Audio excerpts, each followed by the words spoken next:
Baik, para mahasiswa, kita melanjutkan ke penjelasan sebagai berikut. Manfaat dari perencanaan perpajakan.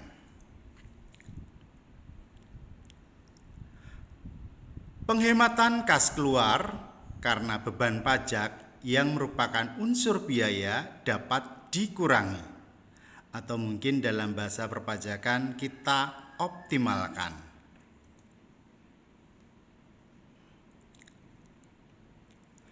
Mengatur aliran kas masuk dan keluar atau cash flow, karena dengan tax planning yang matang dapat diperkirakan kebutuhan kas untuk pajak dan menentukan saat pembayaran sehingga perusahaan dapat menyusun anggaran kas secara lebih akurat.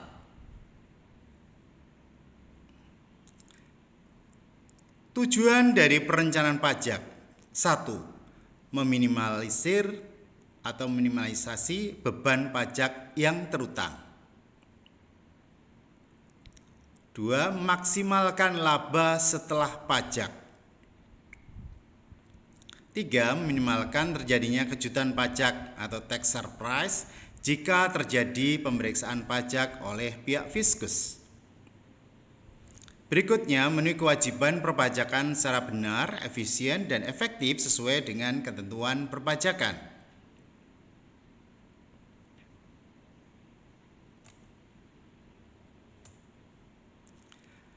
Kita perlu juga memahami persyaratan dari sebuah tax planning yang baik. Coba kita perhatikan. Yang pertama adalah tidak melanggar ketentuan perpajakan.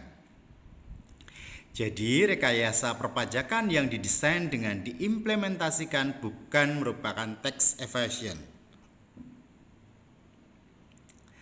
2. Secara bisnis masuk akal atau reasonable.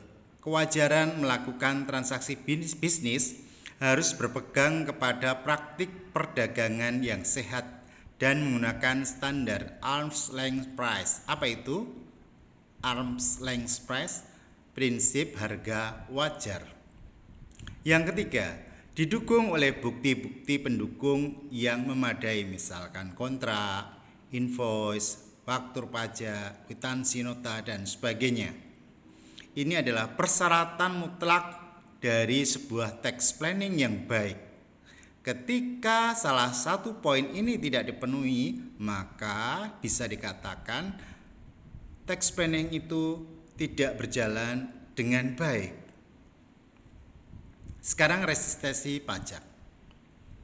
Perlawanan yang dilakukan wajib pajak terhadap pajak merupakan hambatan dalam penguatan pajak sebagai berikut.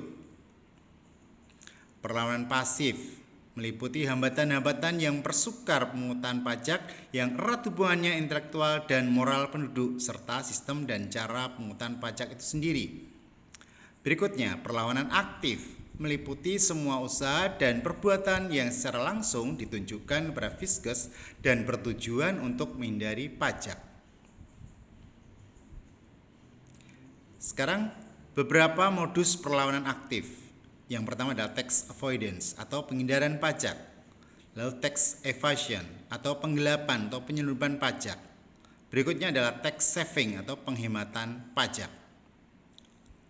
Cara-cara pengelakan pajak. Yang pertama adalah penggeseran pajak atau tax shifting. Yang kedua adalah kapitalisasi atau capitalization. Yang ketiga adalah transformasi atau transformation. Yang keempat adalah penyelundupan pajak atau tax evasion. Yang kelima, penghindaran pajak atau tax avoidance. Yang keenam adalah pengecualian pajak atau tax exemption. Ya. Nanti para mahasiswa saya minta untuk mencari penjelasan dari masing-masing cara-cara pengelakan pajak ini. Jadi dari poin 1 sampai dengan poin 6 silahkan masing-masing nanti mahasiswa dalam tugasnya, Buder akan juga menyebutkan dalam tugas, silahkan dicari penjelasan dari masing-masing pengelakan pajak yang dimaksud. Kalian bisa mencari dari internet, bisa mencari dari buku diktat, ya. Silahkan dijawab dalam tugas nanti.